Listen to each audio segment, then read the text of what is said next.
Hey guys, it's Mike from Risko Music. Please subscribe to our channel for the latest in gear reviews and cool lessons.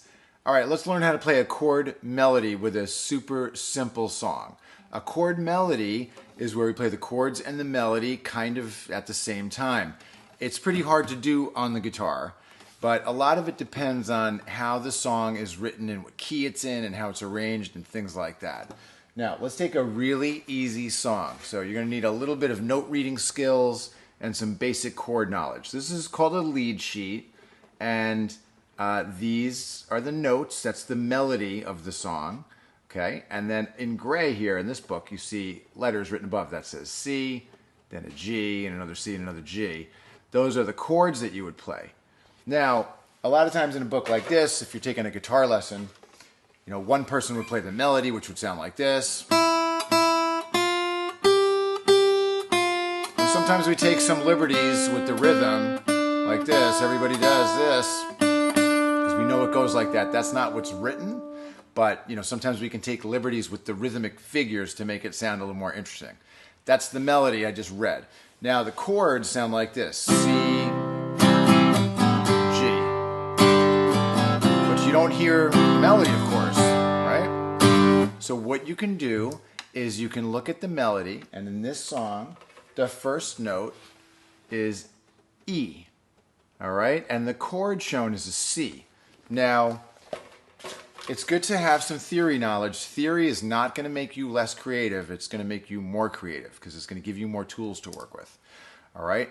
The note E, the first note of this song, is the third of the C chord. So that means that somewhere in a regular old C chord, there's an E. And I want it to be the highest note. So when I create my chord melody, the listener hears the melody as the last thing I play, like this. There's the E. Okay? And I don't have to make a new chord or do anything that complicated. Okay, now if we look at the next note, it's another E.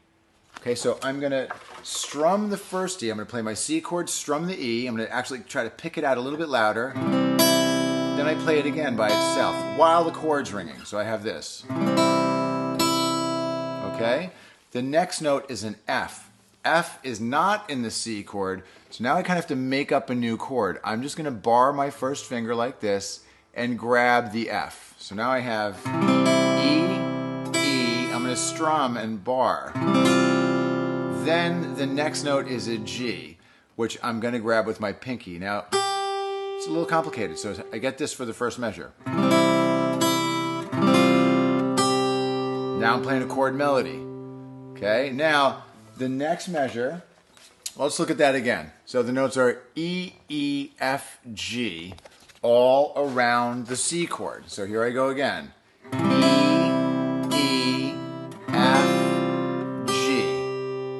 Now the next note is a G. The melody is G, F, E, D. So if I'm coming from here on the C, E, E, F, G with my pinky, I leave my pinky there on G, and I make a G chord because that's the chord it's telling me to play. G, F is back here, E, open, pinky on D. So now the first two measures sound like this.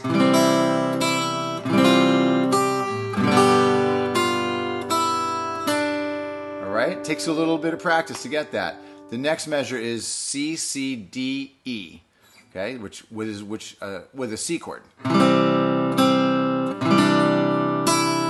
And then it's E, D, D with a G chord. So I make a G. Okay, so my first line goes like this.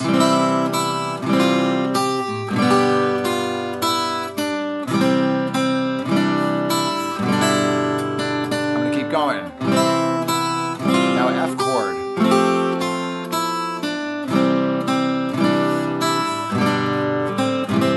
This is complicated here.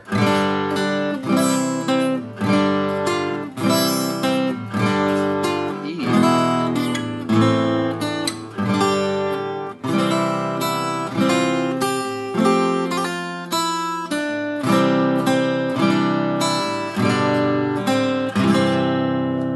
Check it out. It's a really fun way to put a chord melody together If you'd like to visit us at riskomusic.com, we've got lots of cool books and stuff to show you how to do that. Thank you.